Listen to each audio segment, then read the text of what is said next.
A palavra de Deus foi o guia moral e espiritual do mundo ocidental há muitos milênios. Porém, a mensagem divina chegou a nós através de intermediários. Meu professor de teologia nos dizia: tradutore, traditore, tradutor, traidor. Se o tradutor não concorda com o autor, muda o autor. E como lemos do texto do tradutor, acreditamos que o autor escreveu aquilo. Quem foram os escolhidos para trazer os ensinamentos de Deus a todos nós? Foi Moisés realmente encarregado de levar seu povo através do deserto por uma mensagem divina? Os 10 mandamentos que conhecemos hoje são os que Deus deu a Moisés? Ou existiram outros que foram escondidos? Quando Deus fala da lei a Moisés, ele o manda ler 10 mandamentos. Porém, temos mais de 600 mandamentos que são entregues ao povo. Quem são as pessoas que dizem ser os atuais mensageiros de Deus? Deus deve poder falar através de algumas pessoas hoje. De certa forma, eles são como os anjos, eles são mensageiros de Deus. Pode a igreja assassinar a quem entregou uma mensagem diferente daquela que sua instituição pretendia? Chegaram novos mensageiros de Deus à América Latina que a igreja não reconhece? Um santo pagão é um termo com o qual se quer apelidar a pessoas que já morreram e que o povo ou determinado grupo o considera santo. Segundo a Bíblia, a palavra de Deus chega até nós através de seus vários mensageiros. Mas desde profetas bíblicos até sacerdotes medievais e delinquentes convertidos em santos pelo povo, todos têm sua mensagem e discordam entre si. Alguém diz a verdade e alguém mente? Qual é a verdadeira mensagem que Deus quis transmitir?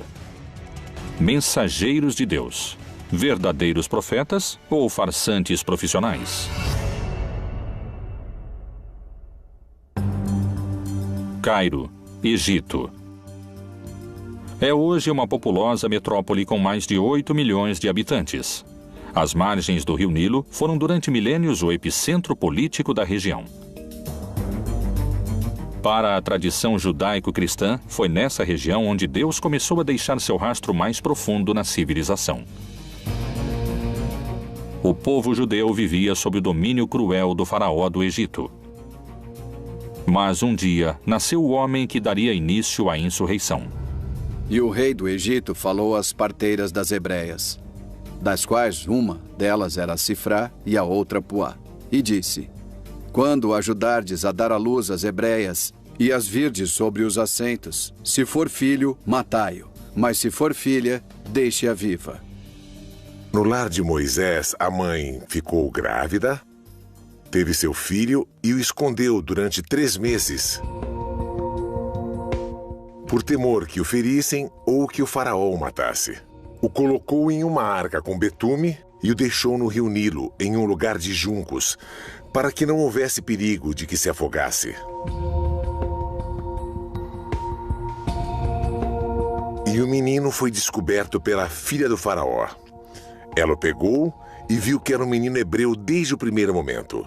Ela viu que era um menino hebreu e naquele momento se encontrava ali a irmã de Moisés. Ela disse à filha do faraó que conseguiria uma ama de leite, e a ama de leite que ela conseguiu era a mãe de Moisés. Desde as origens tem aqueles que duvidam dos relatos da vida e do nascimento do mensageiro mais notável da história bíblica. Assim são os mitos, porque hoje você coloca um bebê em um cesto de vime e afunda, né? Acredito que se usava boias naquela época, é isso. Só que, além disso, são tão acertados os mitos, não resgata qualquer mulher. O resgata exatamente a filha do faraó. E permite que a mãe judia, que é outra coincidência mítica, seja ama de leite. Por que deveria ser tão importante no decorrer de sua história o fato de ser criado pela corte do faraó? Alguém que vai libertar e que vai liderar uma rebelião contra o poder não pode ser educado nem criado com mente de escravo. Muitas vezes o líder não deve ter os medos nem as ataduras dos oprimidos. Deus escolheu um representante para que leve sua palavra em um dos momentos mais escuros para o povo judeu.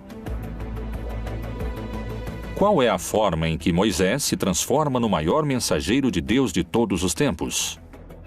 O episódio da vocação de Moisés é muito lindo porque ele está pastoreando uns animais e de repente encontra-se com uma sarça ardendo que não se consome. Então a curiosidade faz com que ele se aproxime e escute a voz de Deus que diz: tira as sandálias porque esse é um lugar sagrado. Então aproxima-se e é assim como recebe o chamado. Esse receber o chamado corresponde também à manifestação do nome de Deus, porque é ali onde Deus, por pedido do mesmo Moisés, lhe dá seu nome. E o que devo dizer? Quem me manda fazer tudo isso? Diz que quem manda é aquele que é. Eu sou o que sou, daí vem o nome Javé. Portanto, desci para livrá-lo das mãos dos egípcios e para fazê-lo subir daquela terra a uma terra boa e larga, a uma terra que mana leite e mel. Vem, agora, pois, e eu te enviarei ao Faraó para que tires o meu povo, os filhos de Israel, do Egito. O texto conta que quando Moisés se vê diante de uma missão tão terrível, ele se sente assustado, porque o que eu vou dizer ao faraó? Porque ele vai me escutar? Quem sou eu para falar com ele? E Deus lhe dá uma série de truques.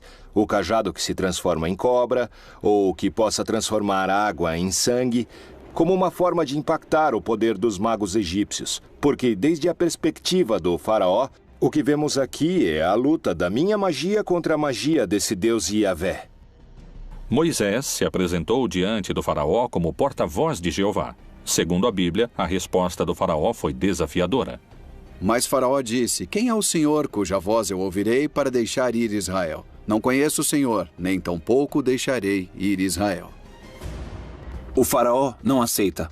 Portanto, então, Deus começa a mandar castigos, ou como encontramos em algumas traduções, pragas, ao faraó e ao Egito, para que deixe seu povo ir. A praga das moscas, a praga de quando a água se transforma em sangue, a praga dos gafanhotos, a praga do granizo, entre outras. Todo o relato das pragas acontece dentro de uma estrutura que é dinâmica e repetitiva. Deus vai anunciar uma praga, anuncia a Moisés, Moisés informa ao faraó que a praga vai vir se ele não permitir a saída do povo. O faraó se nega a aceitar. Portanto, a praga chega.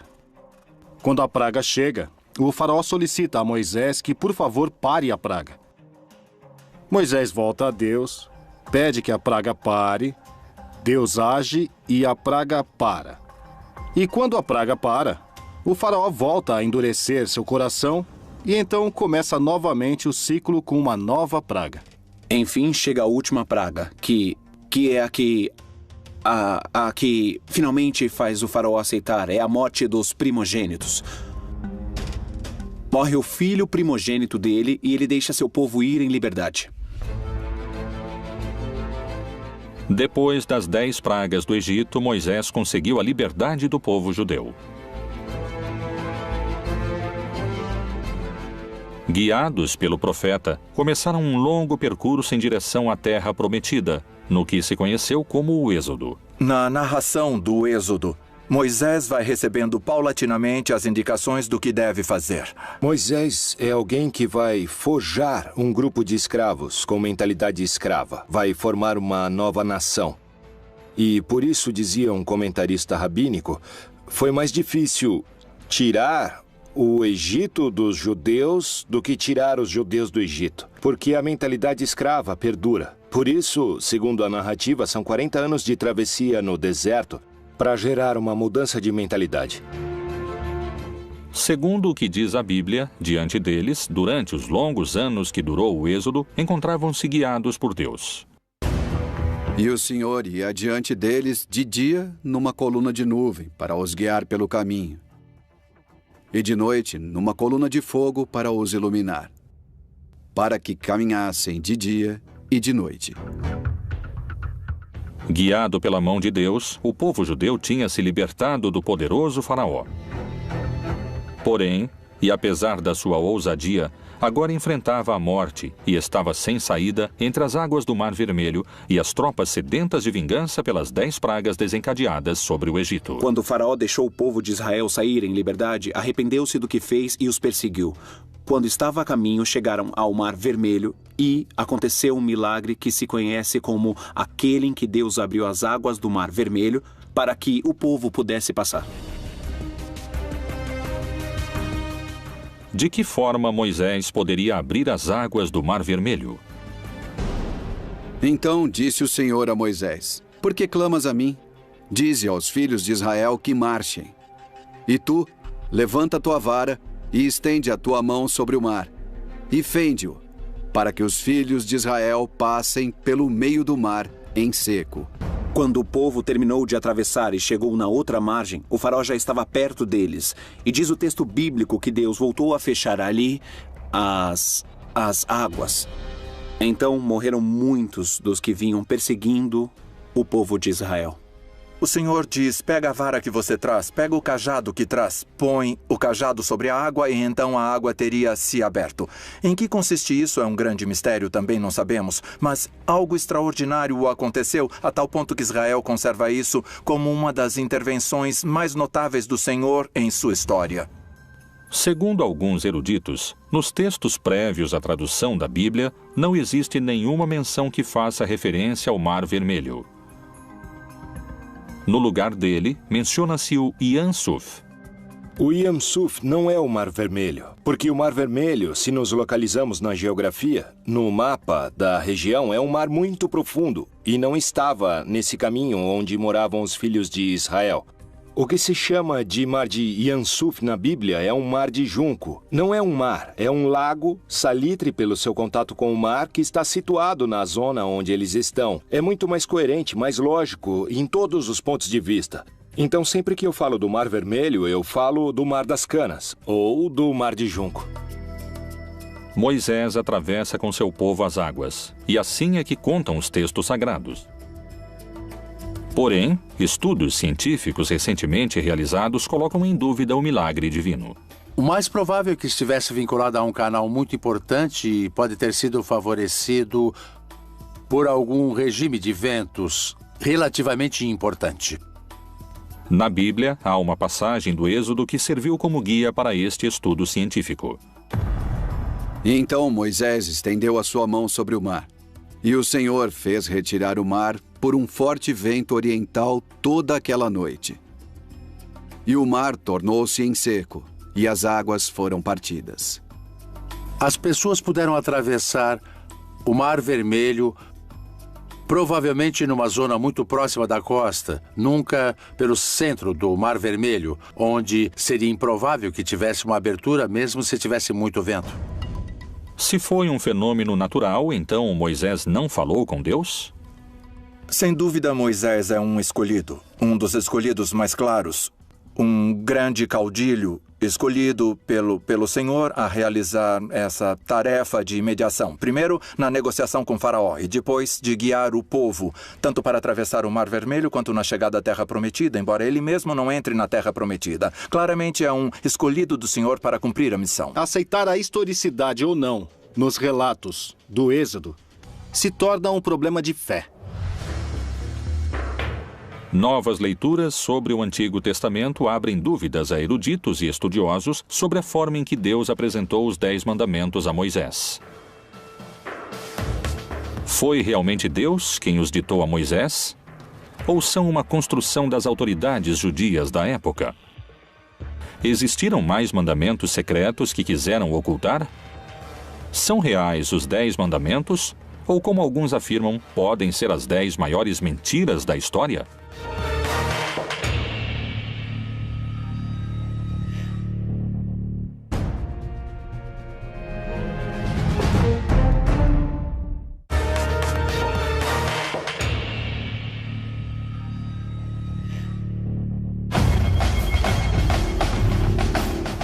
Moisés, o principal mensageiro divino, seguia em frente através do deserto guiado por Deus, levando seu povo à sua libertação.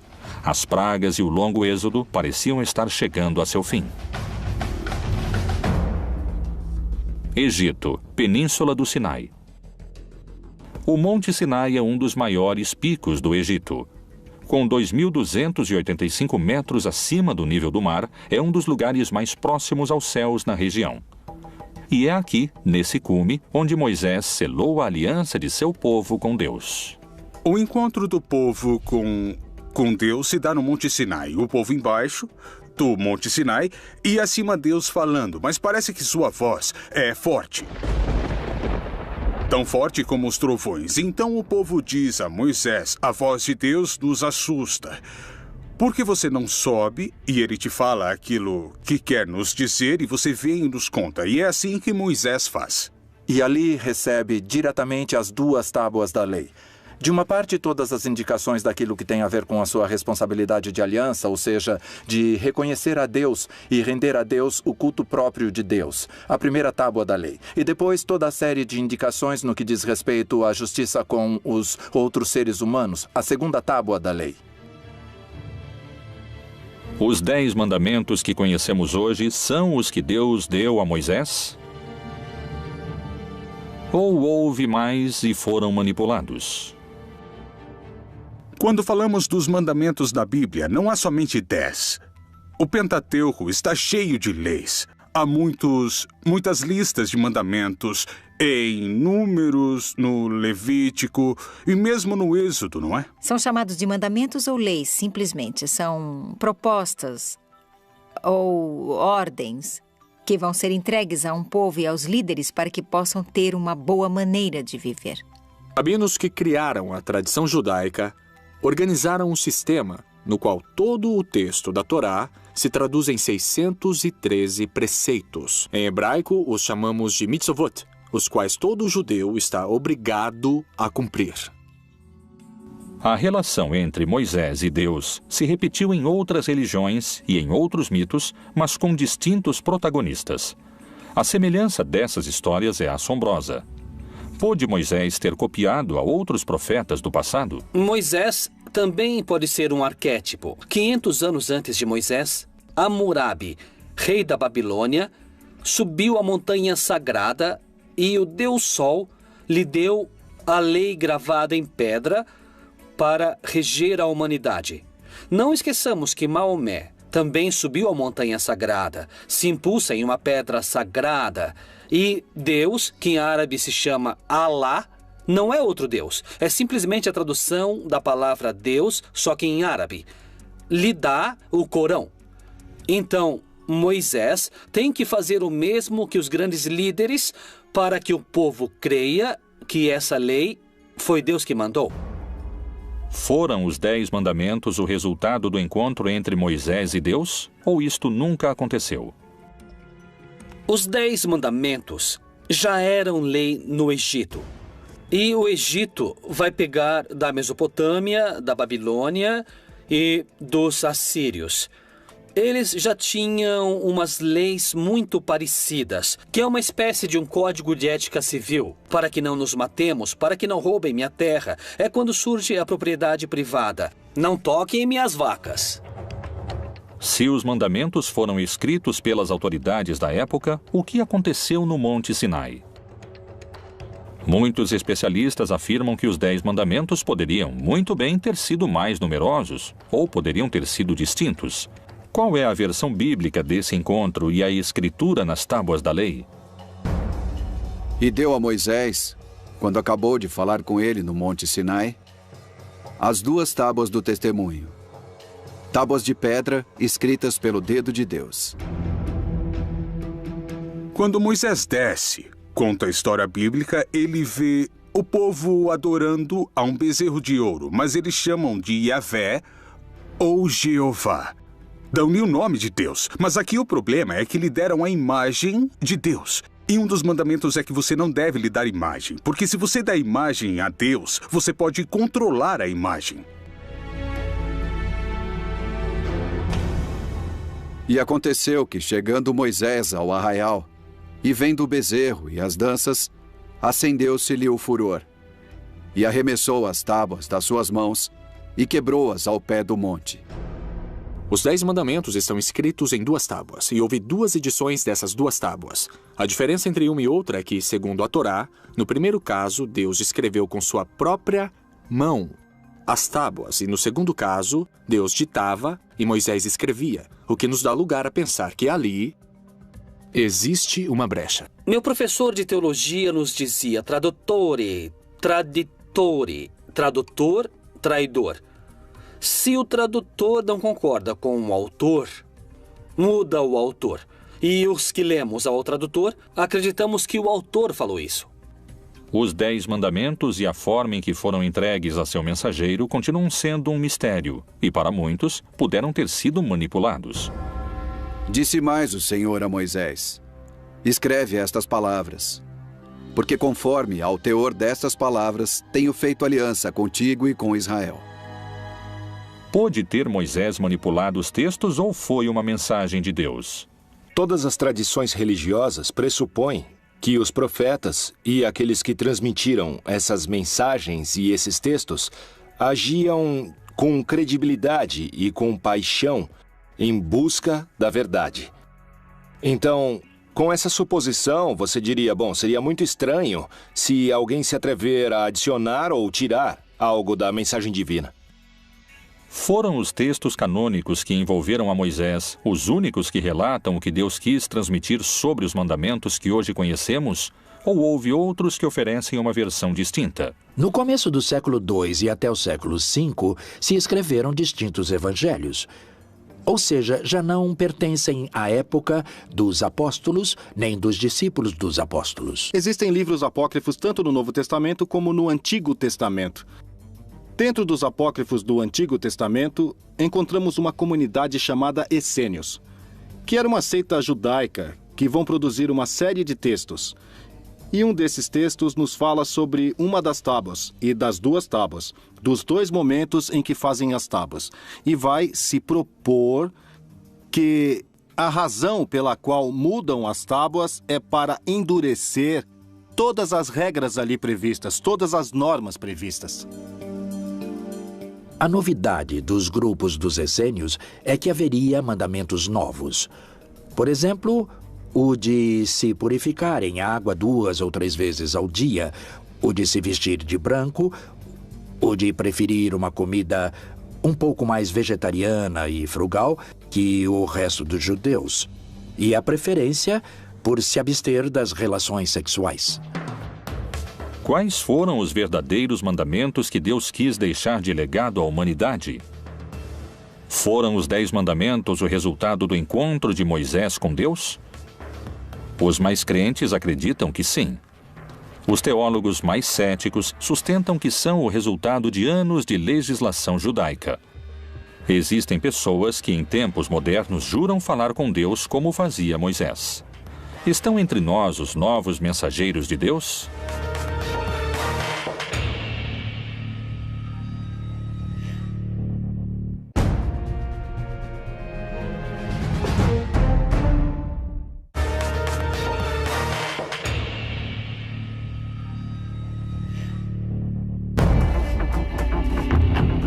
O encontro de Deus com Moisés, onde ele recebe os 10 mandamentos, continua sendo motivo de debate. Durante muitos anos, a Igreja tem tido distintos profetas que levaram a palavra bíblica. E muitos acreditam que as mensagens de Deus seguem, não se calaram. Especialmente na América Latina. Em Centeno, Santa Fé, na República Argentina, está localizado o Santuário de Maria Rosa Mística. Um lugar onde uma mulher, Maria José Reynoso, diz se encontrar com a Virgem Maria. Em 1999, apareceu para mim a mãe. É assim que eu chamo a Virgem. Eu a chamo de mãe. Eu estava rezando. Ela apareceu no corredor e me assustou, mas era algo tão divino, algo tão grande. Eu pensei que seria só daquela vez e nunca mais. Porém, não foi assim. Parece que eu devia me preparar. E foi assim, porque em 6 de abril de 2010, eu estava rezando.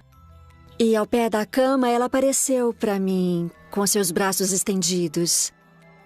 E eu digo que ela jogava purpurina, e o padre Benjamin me disse que não, que são bênçãos que ela derramava. Quais foram as mensagens que Maria José assegura ter recebido diretamente da Virgem?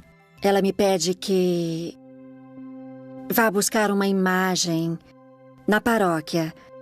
Eu comento isso com o padre Benjamin Ele vai à busca e me diz: é essa? Sim, eu digo. Ela pede que eu reze todos os dias o Santo Rosário e que fale sobre ela.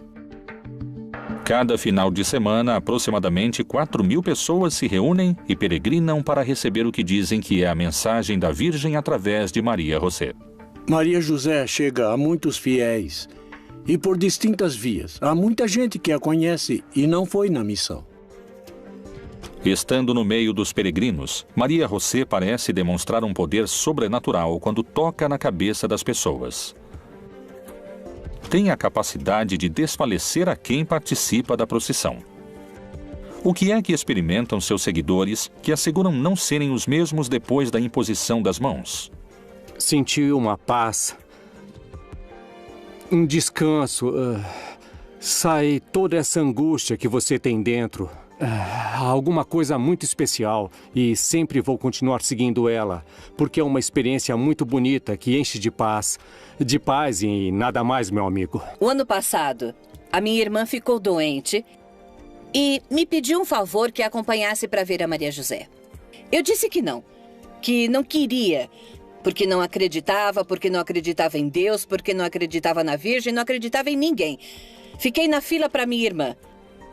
E a primeira que caiu fui eu.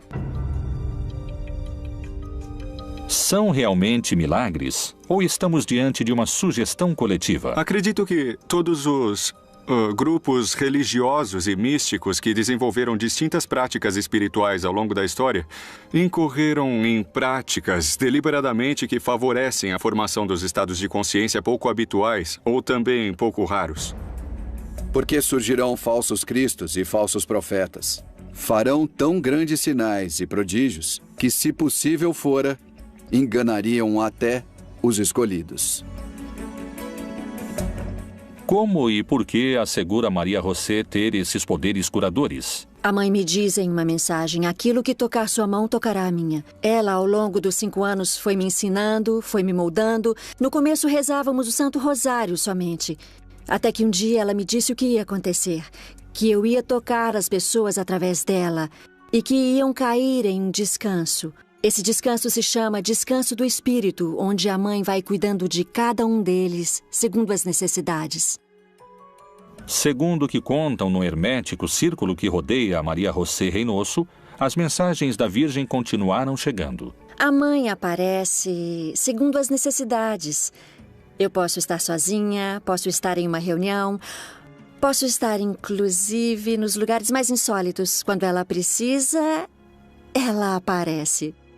Às vezes ela não aparece, eu não posso vê-la. Mas sim, eu a escuto. É assim que é a nossa mãezinha do céu. As mensagens que transmite Maria José são a palavra de Deus através da Virgem?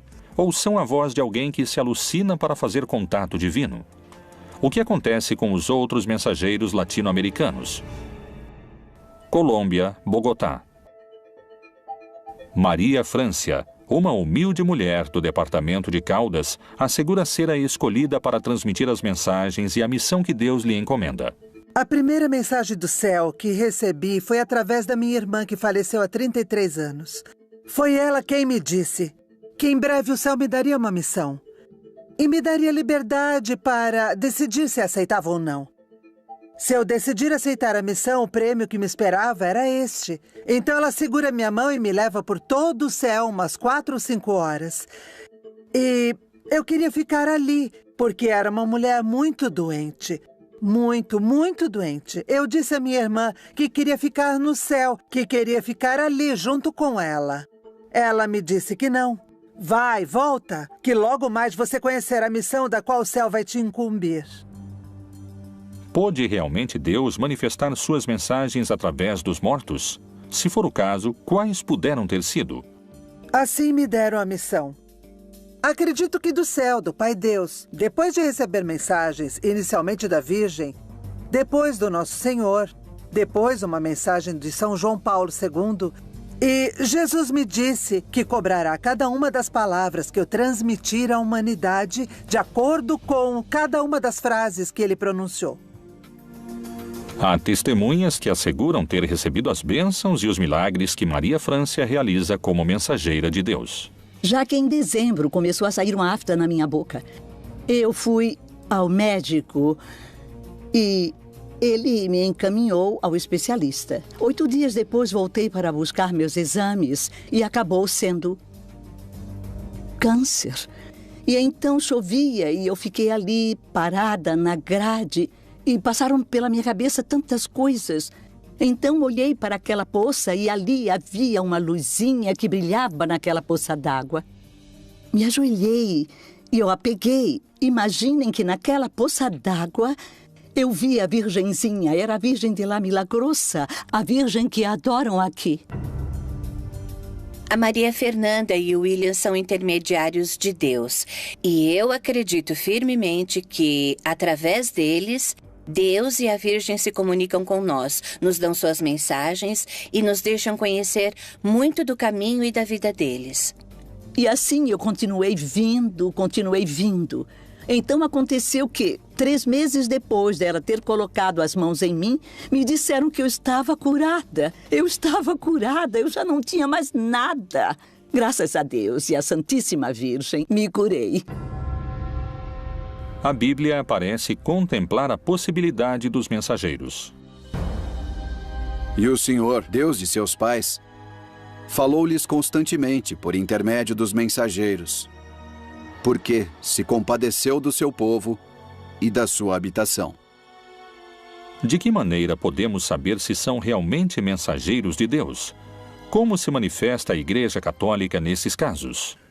A Igreja avalia essas mensagens, avalia a pessoa para ver se ela está lúcida e, se for esse o caso, nós também avaliamos a mensagem. É uma mensagem consistente com os evangelhos? As revelações privadas, incluindo tudo o que revelaram através da Virgem Maria e de suas aparições, são, de certa forma, opcionais. São boas para acreditar, mas não somos obrigados a acreditar nessas coisas. Para a igreja que acredita e é possível uma aparição, também manifesta prudência. E não é que a Virgem ou os santos estão aparecendo a todo segundo e a todo instante, e em qualquer lugar. E não dar tanto crédito a essas supostas aparições. Amados, não creiais a todo o espírito, mas provai se os espíritos são de Deus, porque já muitos falsos profetas se têm levantado no mundo. Não existe a possibilidade de que Deus precise de um mensageiro para ficar revelando realidades cotidianas e repetitivas. Acima de tudo, se Deus pretende uma mensagem específica a uma comunidade, não necessariamente vai querer uma pessoa exclusiva utilizada para esse tipo de manifestações. Lamentavelmente, eu não sou apoiada pela igreja. E no começo eu sofri muito, mas, bom, eu fui assumindo. Eu quero ser defendida por meus pais celestiais. É o que mais me importa nesse momento.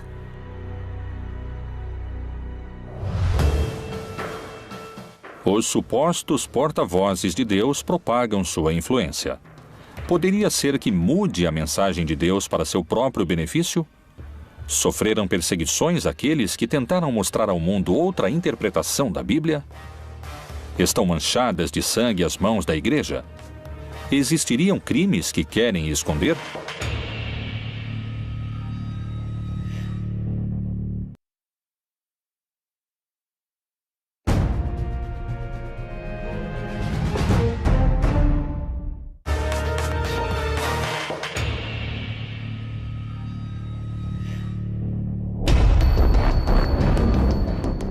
Os mensageiros de Deus não só se encontram nas passagens bíblicas, mas também, como alguns asseguram, se encontram hoje trabalhando entre nós, além das páginas do livro sagrado. As traduções da Bíblia foram numerosas. Há 450 línguas de forma completa e há mais de 2.000 de forma parcial, o que a torna o livro mais traduzido da história. Cada nova tradução leva a mensagem de Deus a milhões de pessoas. Mas tentar divulgar a palavra divina poderia ser muito perigoso. Quem foi William Tyndale e qual foi seu trágico desenlace depois de ter traduzido a palavra de Deus? Um personagem-chave importante nesses episódios foi William Tyndale. William foi um estudante do grego e do latim e tinha destaque.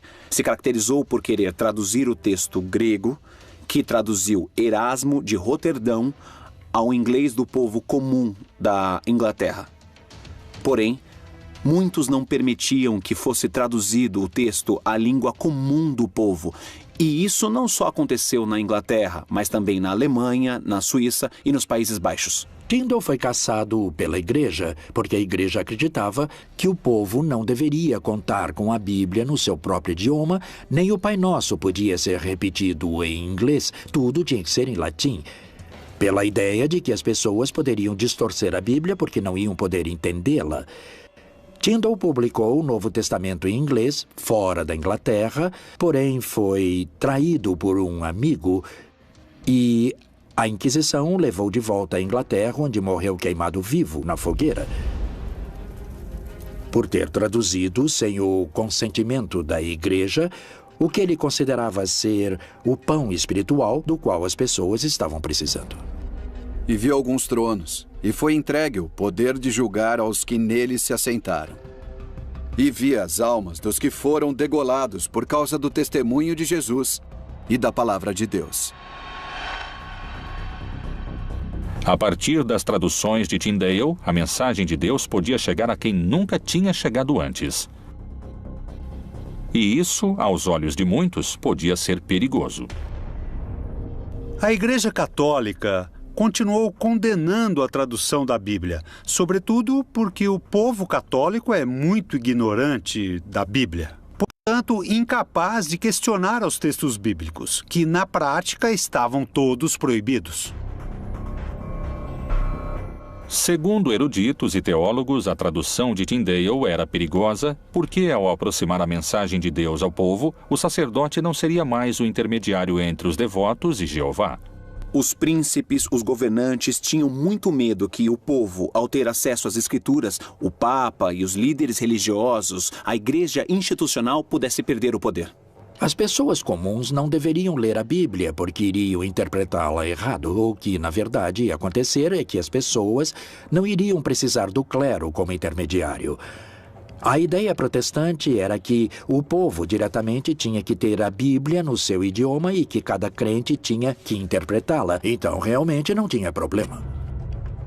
William é aprisionado, depois assassinado e, por fim, morre na forca, mas também é queimado. A razão?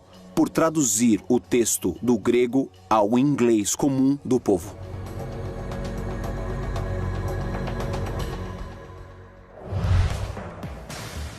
Segundo peritos, são tantos os intérpretes e as mensagens que a mensagem de Deus começa a ficar confusa. Poderia ser esse um dos motivos pelos quais muitas pessoas se inclinam a acreditar nos santos populares? Qual a diferença entre os santos e os aceitos pela igreja? Falar em mensageiros de Deus não pode se limitar à Bíblia e ao cristianismo. Criminosos, ladrões e assassinos que hoje muitos consideram como os verdadeiros mensageiros de Deus.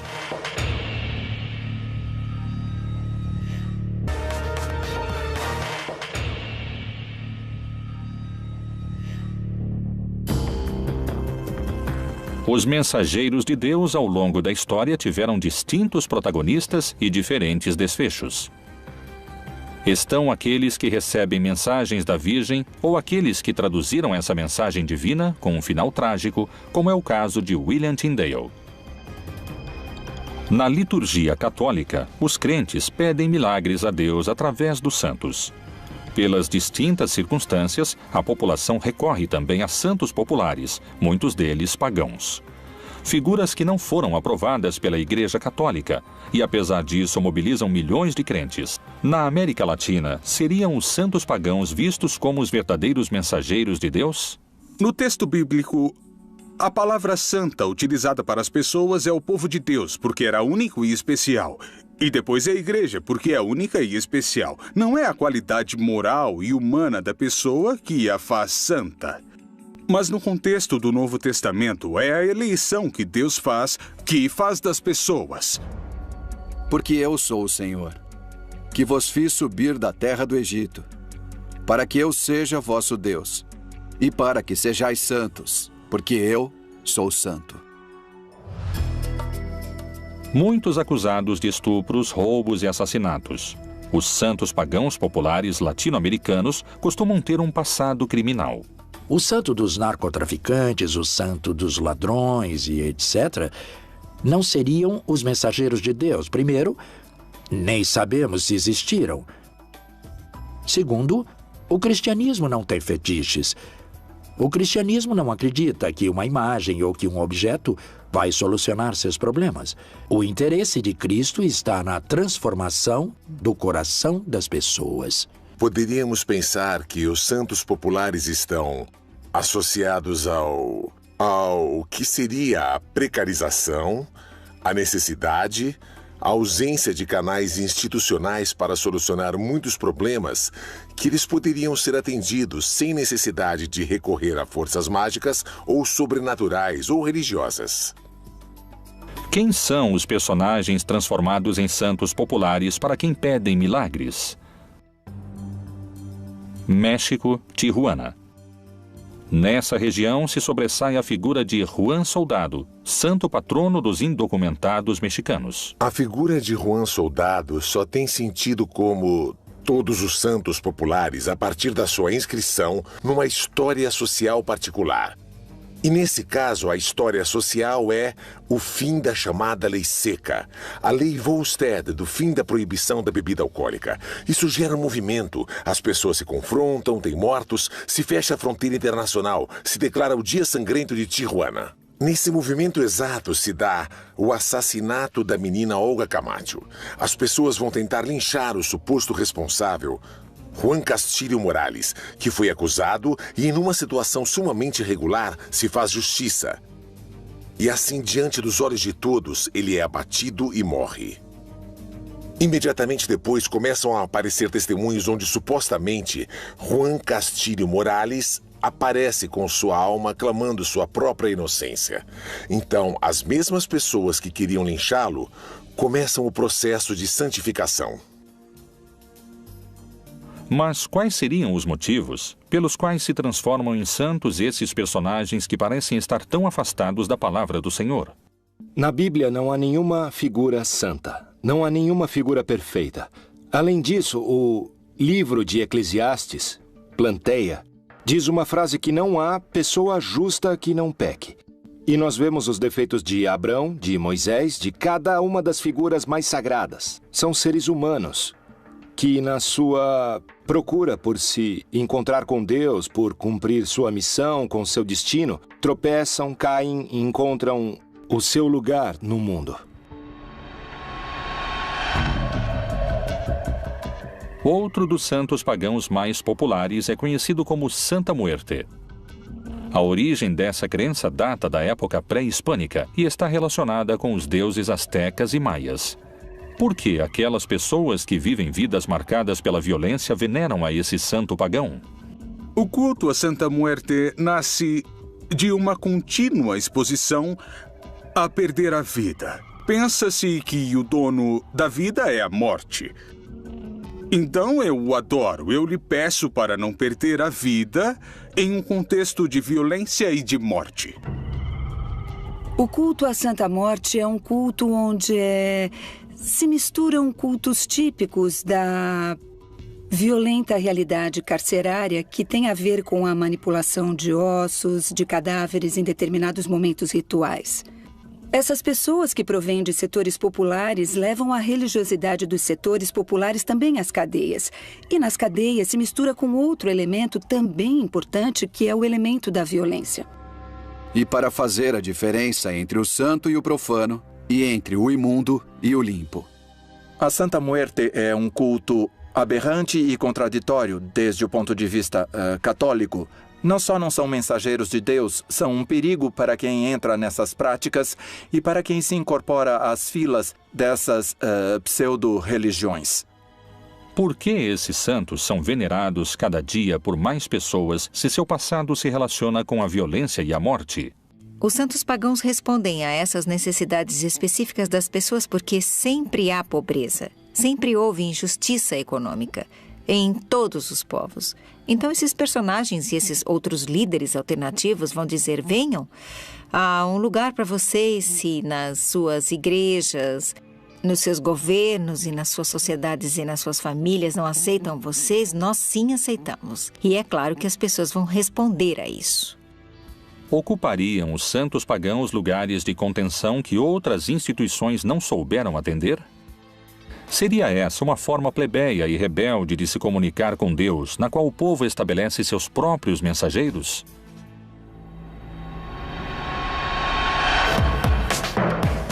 Desde o início da religião, os mensageiros de Deus ocuparam um lugar central no cristianismo.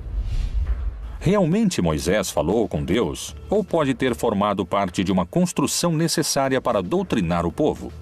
Existiriam na atualidade pessoas que são portadoras da mensagem de Deus? A Igreja Católica procura difundir a palavra de Deus, ou alguns na instituição adaptam o sentido da Bíblia à sua conveniência? Os Mensageiros de Deus, outro dos mistérios da Bíblia Proibida.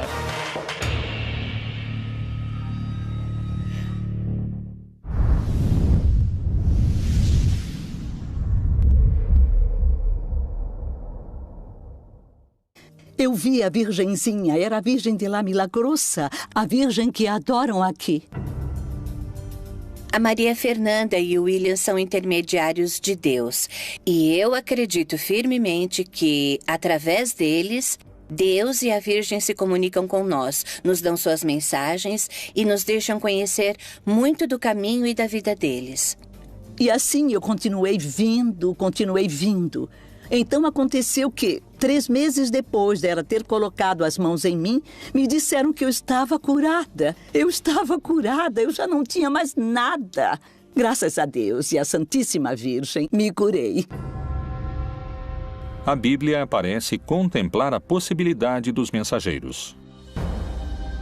E o Senhor, Deus de seus pais, falou-lhes constantemente por intermédio dos mensageiros, porque se compadeceu do seu povo e da sua habitação. De que maneira podemos saber se são realmente mensageiros de Deus? Como se manifesta a Igreja Católica nesses casos? A Igreja avalia essas mensagens, avalia a pessoa para ver se ela está lúcida e, se for esse o caso, nós também avaliamos a mensagem. É uma mensagem consistente com os evangelhos? As revelações privadas, incluindo tudo o que revelaram através da Virgem Maria e de suas aparições, são, de certa forma, opcionais. São boas para acreditar, mas não somos obrigados a acreditar nessas coisas. Para a igreja que acredita e é possível uma aparição, também manifesta prudência. E não é que a Virgem ou os santos estão aparecendo a todo segundo e a todo instante, e em qualquer lugar. E não dar tanto crédito a essas supostas aparições. Amados, não creiais a todo o espírito, mas provai se os espíritos são de Deus, porque já muitos falsos profetas se têm levantado no mundo. Não existe a possibilidade de que Deus precise de um mensageiro para ficar revelando realidades cotidianas e repetitivas. Acima de tudo, se Deus pretende uma mensagem específica a uma comunidade, não necessariamente vai querer uma pessoa exclusiva utilizada para esse tipo de manifestações. Lamentavelmente, eu não sou apoiada pela igreja. E no começo eu sofri muito, mas, bom, eu fui assumindo. Eu quero ser defendida por meus pais celestiais. É o que mais me importa nesse momento.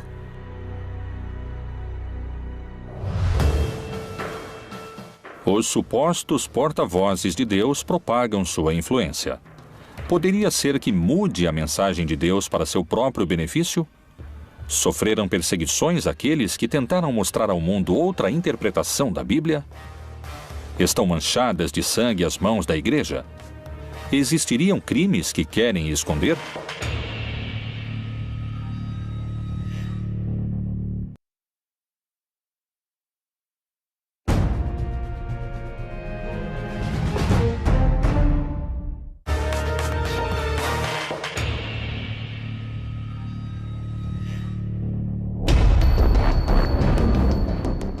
Os mensageiros de Deus não só se encontram nas passagens bíblicas, mas também, como alguns asseguram, se encontram hoje trabalhando entre nós, além das páginas do livro sagrado.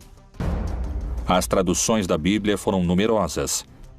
Há 450 línguas de forma completa e há mais de 2.000 de forma parcial, o que a torna o livro mais traduzido da história. Cada nova tradução leva a mensagem de Deus a milhões de pessoas. Mas tentar divulgar a palavra divina poderia ser muito perigoso. Quem foi William Tyndale e qual foi seu trágico desenlace depois de ter traduzido a palavra de Deus? Um personagem-chave importante nesses episódios foi William Tyndale. William foi um estudante do grego e do latim e tinha destaque. Se caracterizou por querer traduzir o texto grego, que traduziu Erasmo de Roterdão ao inglês do povo comum da Inglaterra. Porém, muitos não permitiam que fosse traduzido o texto à língua comum do povo. E isso não só aconteceu na Inglaterra, mas também na Alemanha, na Suíça e nos Países Baixos. Tyndale foi caçado pela igreja, porque a igreja acreditava que o povo não deveria contar com a Bíblia no seu próprio idioma, nem o Pai Nosso podia ser repetido em inglês, tudo tinha que ser em latim. Pela ideia de que as pessoas poderiam distorcer a Bíblia porque não iam poder entendê-la. Tyndale publicou o Novo Testamento em inglês, fora da Inglaterra, porém foi traído por um amigo e a Inquisição o levou de volta à Inglaterra, onde morreu queimado vivo na fogueira, por ter traduzido sem o consentimento da igreja o que ele considerava ser o pão espiritual do qual as pessoas estavam precisando. E viu alguns tronos, e foi entregue o poder de julgar aos que neles se assentaram. E vi as almas dos que foram degolados por causa do testemunho de Jesus e da palavra de Deus. A partir das traduções de Tyndale, a mensagem de Deus podia chegar a quem nunca tinha chegado antes. E isso, aos olhos de muitos, podia ser perigoso. A Igreja Católica continuou condenando a tradução da Bíblia, sobretudo porque o povo católico é muito ignorante da Bíblia, portanto, incapaz de questionar os textos bíblicos, que na prática estavam todos proibidos. Segundo eruditos e teólogos, a tradução de Tyndale era perigosa porque, ao aproximar a mensagem de Deus ao povo, o sacerdote não seria mais o intermediário entre os devotos e Jeová. Os príncipes, os governantes tinham muito medo que o povo, ao ter acesso às escrituras, o Papa e os líderes religiosos, a igreja institucional pudesse perder o poder. As pessoas comuns não deveriam ler a Bíblia porque iriam interpretá-la errado. O que, na verdade, ia acontecer é que as pessoas não iriam precisar do clero como intermediário. A ideia protestante era que o povo diretamente tinha que ter a Bíblia no seu idioma e que cada crente tinha que interpretá-la. Então, realmente não tinha problema. William é aprisionado, depois assassinado e, por fim, morre na forca, mas também é queimado. A razão? Por traduzir o texto do grego ao inglês comum do povo.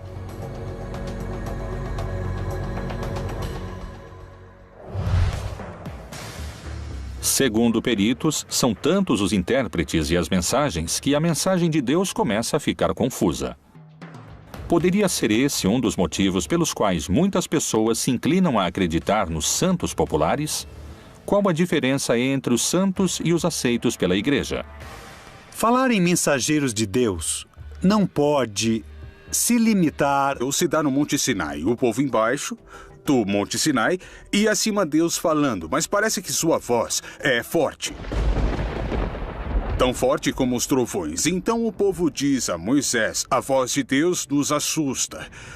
Por que você não sobe e ele te fala aquilo que quer nos dizer e você vem e nos conta? E é assim que Moisés faz. E ali recebe diretamente as 2 tábuas da lei. De uma parte, todas as indicações daquilo que tem a ver com a sua responsabilidade de aliança, ou seja, de reconhecer a Deus e render a Deus o culto próprio de Deus, a primeira tábua da lei. E depois toda a série de indicações no que diz respeito à justiça com os outros seres humanos, a segunda tábua da lei. Os 10 mandamentos que conhecemos hoje são os que Deus deu a Moisés? Ou houve mais e foram manipulados? Quando falamos dos mandamentos da Bíblia, não há somente 10. O Pentateuco está cheio de leis. Há muitas listas de mandamentos em Números, no Levítico e mesmo no Êxodo, não é? São chamados de mandamentos ou leis, simplesmente. São propostas ou ordens que vão ser entregues a um povo e aos líderes para que possam ter uma boa maneira de viver. Rabinos que criaram a tradição judaica organizaram um sistema no qual todo o texto da Torá se traduz em 613 preceitos. Em hebraico, os chamamos de mitzvot, os quais todo judeu está obrigado a cumprir. A relação entre Moisés e Deus se repetiu em outras religiões e em outros mitos, mas com distintos protagonistas. A semelhança dessas histórias é assombrosa. Pôde Moisés ter copiado a outros profetas do passado? Moisés também pode ser um arquétipo. 500 anos antes de Moisés, Hammurabi, rei da Babilônia, subiu a montanha sagrada e o Deus Sol lhe deu a lei gravada em pedra para reger a humanidade. Não esqueçamos que Maomé também subiu a montanha sagrada, se impulsa em uma pedra sagrada. E Deus, que em árabe se chama Allah, não é outro Deus. É simplesmente a tradução da palavra Deus, só que em árabe. Lhe dá o Corão. Então, Moisés tem que fazer o mesmo que os grandes líderes para que o povo creia que essa lei foi Deus que mandou. Foram os 10 mandamentos o resultado do encontro entre Moisés e Deus? Ou isto nunca aconteceu? Os 10 mandamentos já eram lei no Egito. E o Egito vai pegar da Mesopotâmia, da Babilônia e dos assírios. Eles já tinham umas leis muito parecidas, que é uma espécie de um código de ética civil. Para que não nos matemos, para que não roubem minha terra. É quando surge a propriedade privada. Não toquem em minhas vacas. Se os mandamentos foram escritos pelas autoridades da época, o que aconteceu no Monte Sinai? Muitos especialistas afirmam que os 10 mandamentos poderiam muito bem ter sido mais numerosos, ou poderiam ter sido distintos. Qual é a versão bíblica desse encontro e a escritura nas tábuas da lei? E deu a Moisés, quando acabou de falar com ele no Monte Sinai, as 2 tábuas do testemunho, tábuas de pedra escritas pelo dedo de Deus. Quando Moisés desce, conta a história bíblica, ele vê o povo adorando a um bezerro de ouro, mas eles chamam de Yahvé ou Jeová. Dão-lhe o nome de Deus, mas aqui o problema é que lhe deram a imagem de Deus. E um dos mandamentos é que você não deve lhe dar imagem, porque se você dá imagem a Deus, você pode controlar a imagem. E aconteceu que, chegando Moisés ao arraial, e vendo o bezerro e as danças, acendeu-se-lhe o furor, e arremessou as tábuas das suas mãos, e quebrou-as ao pé do monte.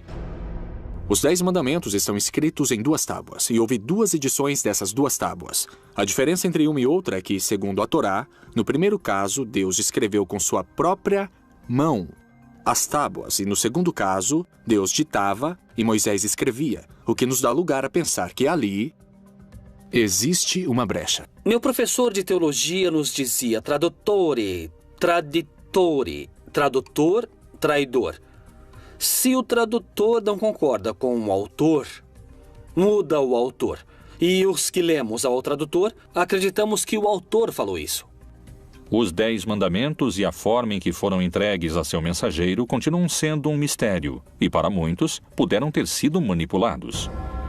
Disse mais o Senhor a Moisés: escreve estas palavras, porque conforme ao teor destas palavras, tenho feito aliança contigo e com Israel.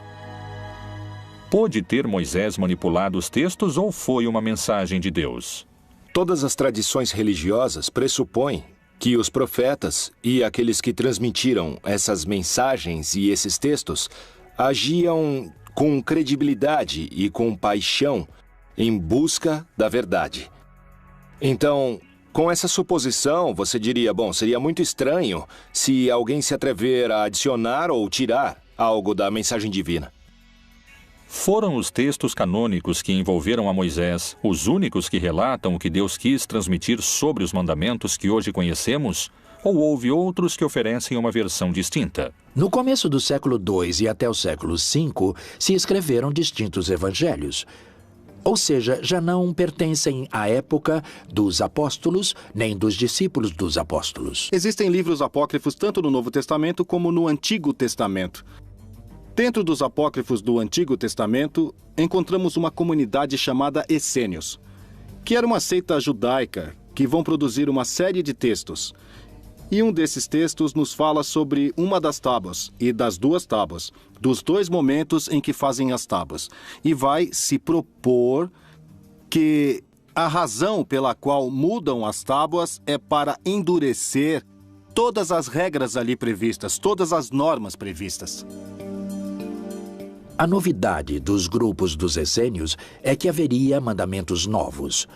Por exemplo, o de se purificar em água 2 ou 3 vezes ao dia, o de se vestir de branco, o de preferir uma comida um pouco mais vegetariana e frugal que o resto dos judeus, e a preferência por se abster das relações sexuais. Quais foram os verdadeiros mandamentos que Deus quis deixar de legado à humanidade? Foram os 10 mandamentos o resultado do encontro de Moisés com Deus?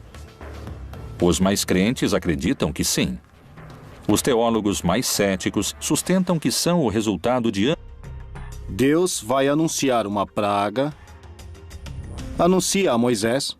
Moisés informa ao faraó que a praga vai vir se ele não permitir a saída do povo. O faraó se nega a aceitar. Portanto, a praga chega. Quando a praga chega, o faraó solicita a Moisés que, por favor, pare a praga. Moisés volta a Deus, pede que a praga pare, Deus age e a praga para. E quando a praga para, o faraó volta a endurecer seu coração e então começa novamente o ciclo com uma nova praga. Enfim, chega a última praga, que é a que finalmente faz o faraó aceitar, é a morte dos primogênitos. Morre o filho primogênito dele e ele deixa seu povo ir em liberdade. Depois das 10 pragas do Egito, Moisés conseguiu a liberdade do povo judeu. Guiados pelo profeta, começaram um longo percurso em direção à terra prometida, no que se conheceu como o Êxodo. Na narração do Êxodo, Moisés vai recebendo paulatinamente as indicações do que deve fazer. Moisés é alguém que vai forjar um grupo de escravos com mentalidade escrava. Vai formar uma nova nação. E por isso, dizia um comentarista rabínico, foi mais difícil tirar o Egito dos judeus do que tirar os judeus do Egito, porque a mentalidade escrava perdura. Por isso, segundo a narrativa, são 40 anos de travessia no deserto para gerar uma mudança de mentalidade. Segundo o que diz a Bíblia, diante deles, durante os longos anos que durou o Êxodo, encontravam-se guiados por Deus. E o Senhor ia adiante deles de dia numa coluna de nuvem para os guiar pelo caminho, e de noite numa coluna de fogo para os iluminar, para que caminhassem de dia e de noite. Guiado pela mão de Deus, o povo judeu tinha se libertado do poderoso faraó. Porém, e apesar da sua ousadia, agora enfrentava a morte e estava sem saída entre as águas do Mar Vermelho e as tropas sedentas de vingança pelas 10 pragas desencadeadas sobre o Egito. Quando o faraó deixou o povo de Israel sair em liberdade, arrependeu-se do que fez e os perseguiu. Quando estava a caminho, chegaram ao Mar Vermelho e aconteceu um milagre que se conhece como aquele em que Deus abriu as águas do Mar Vermelho para que o povo pudesse passar. De que forma Moisés poderia abrir as águas do Mar Vermelho?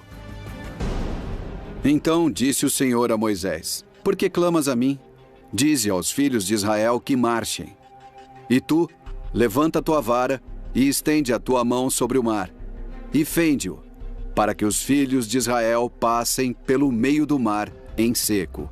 Quando o povo terminou de atravessar e chegou na outra margem, o faraó já estava perto deles. E diz o texto bíblico que Deus voltou a fechar ali as águas. Então morreram muitos dos que vinham perseguindo o povo de Israel. O Senhor diz, pega a vara que você traz, pega o cajado que traz, põe o cajado sobre a água e então a água teria se aberto. Em que consiste isso é um grande mistério, também não sabemos, mas algo extraordinário aconteceu a tal ponto que Israel conserva isso como uma das intervenções mais notáveis do Senhor em sua história. Segundo alguns eruditos, nos textos prévios à tradução da Bíblia, não existe nenhuma menção que faça referência ao Mar Vermelho. No lugar dele, menciona-se o Yam Suf. O Yam Suf não é o Mar Vermelho, porque o Mar Vermelho, se nos localizamos na geografia, no mapa da região, é um mar muito profundo e não estava nesse caminho onde moravam os filhos de Israel. O que se chama de mar de Yam Suf na Bíblia é um mar de junco. Não é um mar, é um lago, salitre pelo seu contato com o mar, que está situado na zona onde eles estão. É muito mais coerente, mais lógico, em todos os pontos de vista. Então, sempre que eu falo do Mar Vermelho, eu falo do Mar das Canas, ou do Mar de Junco. Moisés atravessa com seu povo as águas, e assim é que contam os textos sagrados. Porém, estudos científicos recentemente realizados colocam em dúvida o milagre divino. O mais provável é que estivesse vinculado a um canal muito importante e pode ter sido favorecido por algum regime de ventos relativamente importante. Na Bíblia, há uma passagem do Êxodo que serviu como guia para este estudo científico. E então Moisés estendeu a sua mão sobre o mar, e o Senhor fez retirar o mar por um forte vento oriental toda aquela noite. E o mar tornou-se em seco, e as águas foram partidas. As pessoas puderam atravessar o Mar Vermelho, provavelmente numa zona muito próxima da costa, nunca pelo centro do Mar Vermelho, onde seria improvável que tivesse uma abertura, mesmo se tivesse muito vento. Se foi um fenômeno natural, então Moisés não falou com Deus? Sem dúvida, Moisés é um escolhido, um dos escolhidos mais claros, um grande caudilho escolhido pelo Senhor a realizar essa tarefa de mediação. Primeiro, na negociação com Faraó e depois de guiar o povo, tanto para atravessar o Mar Vermelho quanto na chegada à Terra Prometida, embora ele mesmo não entre na Terra Prometida. Claramente é um escolhido do Senhor para cumprir a missão. Aceitar a historicidade ou não nos relatos do Êxodo se torna um problema de fé. Novas leituras sobre o Antigo Testamento abrem dúvidas a eruditos e estudiosos sobre a forma em que Deus apresentou os 10 mandamentos a Moisés. Foi realmente Deus quem os ditou a Moisés? Ou são uma construção das autoridades judias da época? Existiram mais mandamentos secretos que quiseram ocultar?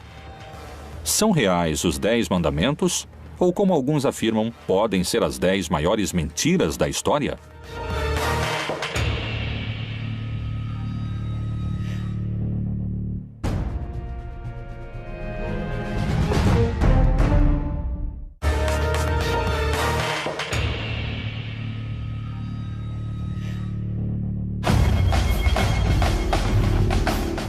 Moisés, o principal mensageiro divino, seguia em frente através do deserto guiado por Deus, levando seu povo à sua libertação. As pragas e o longo êxodo pareciam estar chegando a seu fim. Egito, Península do Sinai. O Monte Sinai é um dos maiores picos do Egito. Com 2.285 metros acima do nível do mar, é um dos lugares mais próximos aos céus na região. E é aqui, nesse cume, onde Moisés selou a aliança de seu povo com Deus. O encontro do povo com Deus. Anos de legislação judaica. Existem pessoas que, em tempos modernos, juram falar com Deus como fazia Moisés. Estão entre nós os novos mensageiros de Deus?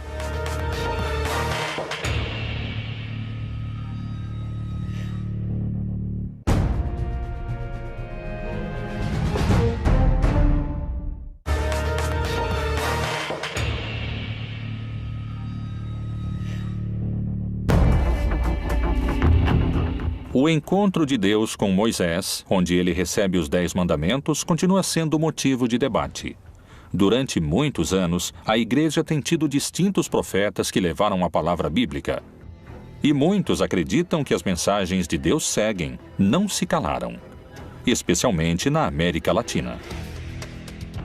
Em Centeno, Santa Fé, na República Argentina, está localizado o Santuário de Maria Rosa Mística. Um lugar onde uma mulher, Maria José Reynoso, diz se encontrar com a Virgem Maria. Em 1999, apareceu para mim a mãe. É assim que eu chamo a Virgem. Eu a chamo de mãe. Eu estava rezando. Ela apareceu no corredor e me assustou, mas era algo tão divino, algo tão grande. Eu pensei que seria só daquela vez e nunca mais. Porém, não foi assim. Parece que eu devia me preparar. E foi assim, porque em 6 de abril de 2010, eu estava rezando. E ao pé da cama, ela apareceu para mim, com seus braços estendidos. E eu digo que ela jogava purpurina e o padre Benjamin me disse que não, que são bênçãos que ela derramava. Quais foram as mensagens que Maria José assegura ter recebido diretamente da Virgem? Ela me pede que vá buscar uma imagem na paróquia. Eu comento isso com o padre Benjamin, ele vai à busca e me diz: é essa? Sim, eu digo. Ela pede que eu reze todos os dias o Santo Rosário e que fale sobre ela.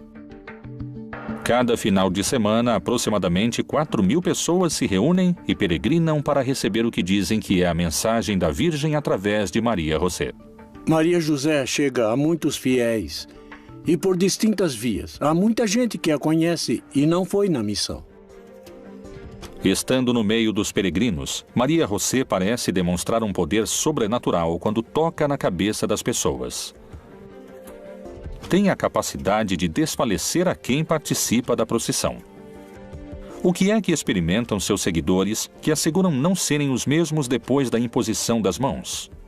Senti uma paz, um descanso. Sai toda essa angústia que você tem dentro.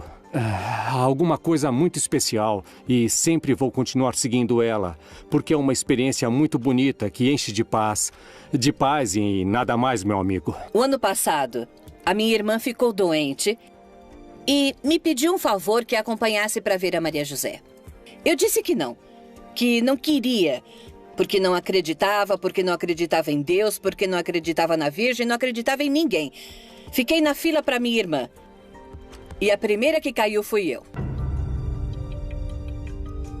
São realmente milagres? Ou estamos diante de uma sugestão coletiva? Acredito que todos os grupos religiosos e místicos que desenvolveram distintas práticas espirituais ao longo da história incorreram em práticas deliberadamente que favorecem a formação dos estados de consciência pouco habituais ou também pouco raros. Porque surgirão falsos cristos e falsos profetas. Farão tão grandes sinais e prodígios que, se possível fora, enganariam até os escolhidos. Como e por que assegura Maria José ter esses poderes curadores? A mãe me diz em uma mensagem: aquilo que tocar sua mão, tocará a minha. Ela, ao longo dos 5 anos, foi me ensinando, foi me moldando. No começo, rezávamos o Santo Rosário somente. Até que um dia ela me disse o que ia acontecer.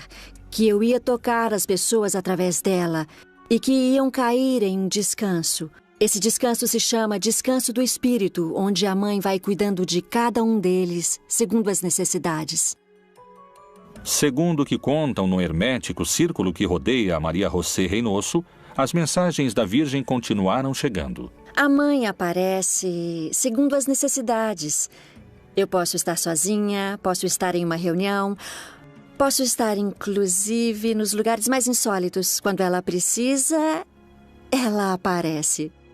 Às vezes ela não aparece, eu não posso vê-la. Mas sim, eu a escuto. É assim que é a nossa mãezinha do céu. As mensagens que transmite Maria José são a palavra de Deus através da Virgem? Ou são a voz de alguém que se alucina para fazer contato divino? O que acontece com os outros mensageiros latino-americanos?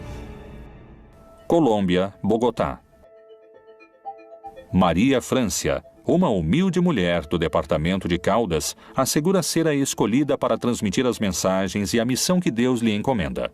A primeira mensagem do céu que recebi foi através da minha irmã que faleceu há 33 anos. Foi ela quem me disse que em breve o céu me daria uma missão e me daria liberdade para decidir se aceitava ou não. Se eu decidir aceitar a missão, o prêmio que me esperava era este. Então ela segura minha mão e me leva por todo o céu umas 4 ou 5 horas. E eu queria ficar ali, porque era uma mulher muito doente. Muito, muito doente. Eu disse à minha irmã que queria ficar no céu, que queria ficar ali junto com ela. Ela me disse que não. Vai, volta, que logo mais você conhecerá a missão da qual o céu vai te incumbir. Pôde realmente Deus manifestar suas mensagens através dos mortos? Se for o caso, quais puderam ter sido? Assim me deram a missão.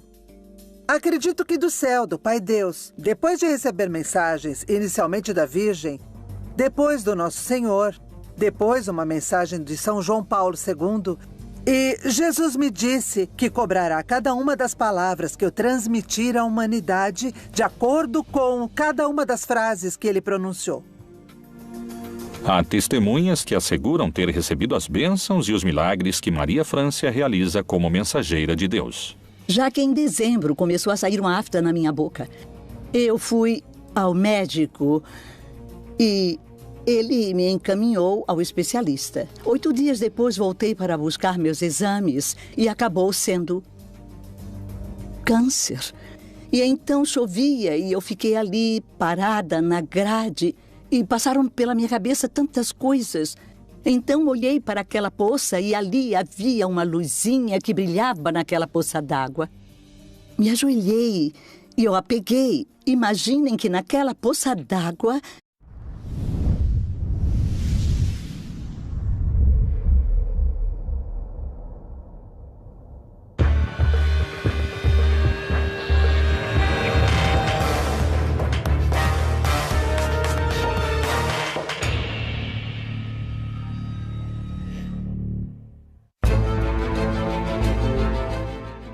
A palavra de Deus foi o guia moral e espiritual do mundo ocidental há muitos milênios.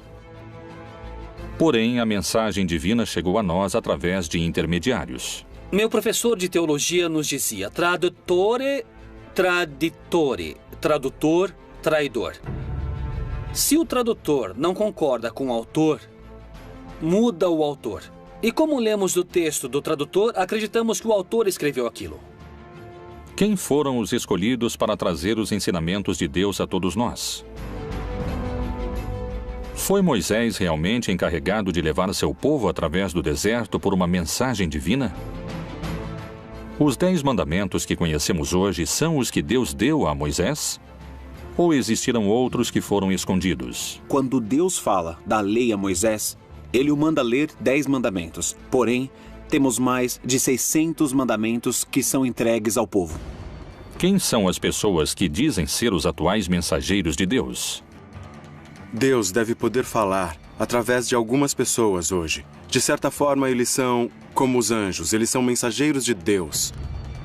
Pode a igreja assassinar a quem entregou uma mensagem diferente daquela que sua instituição pretendia? Chegaram novos mensageiros de Deus à América Latina que a igreja não reconhece? Um santo pagão é um termo com o qual se quer apelidar a pessoas que já morreram e que o povo ou determinado grupo o considera santo. Segundo a Bíblia, a palavra de Deus chega até nós através de seus vários mensageiros. Mas desde profetas bíblicos até sacerdotes medievais e delinquentes convertidos em santos pelo povo, todos têm sua mensagem e discordam entre si. Alguém diz a verdade e alguém mente?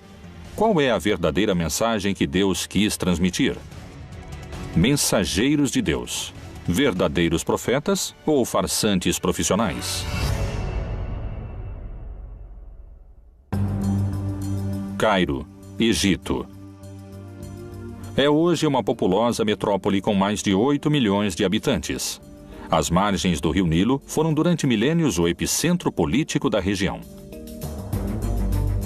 Para a tradição judaico-cristã, foi nessa região onde Deus começou a deixar seu rastro mais profundo na civilização. O povo judeu vivia sob o domínio cruel do faraó do Egito. Mas um dia nasceu o homem que daria início à insurreição.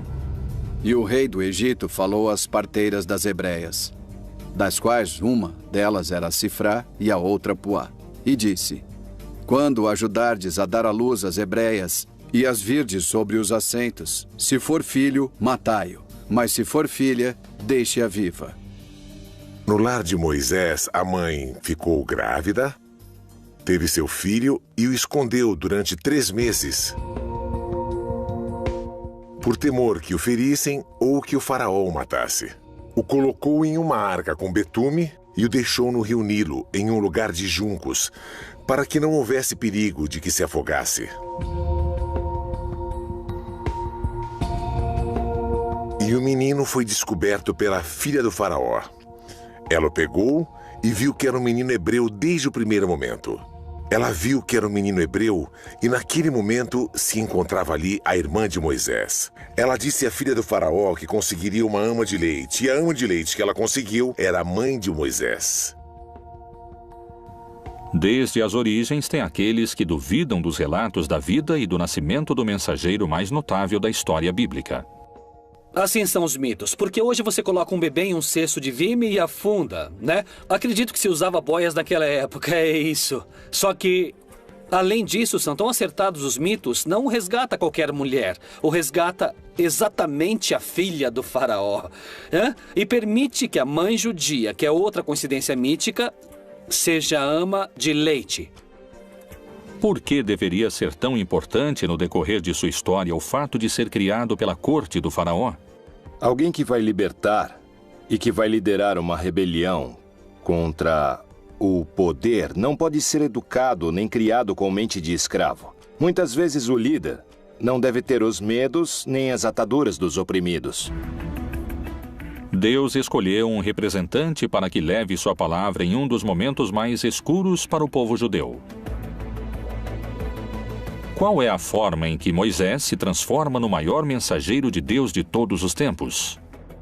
O episódio da vocação de Moisés é muito lindo porque ele está pastoreando uns animais e de repente encontra-se com uma sarça ardendo que não se consome. Então a curiosidade faz com que ele se aproxime e escute a voz de Deus que diz: tira as sandálias porque esse é um lugar sagrado. Então aproxima-se e é assim como recebe o chamado. Esse receber o chamado corresponde também à manifestação do nome de Deus, porque é ali onde Deus, por pedido do mesmo Moisés, lhe dá seu nome. E o que devo dizer? Quem me manda fazer tudo isso? Diz que quem manda é aquele que é. Eu sou o que sou, daí vem o nome Javé.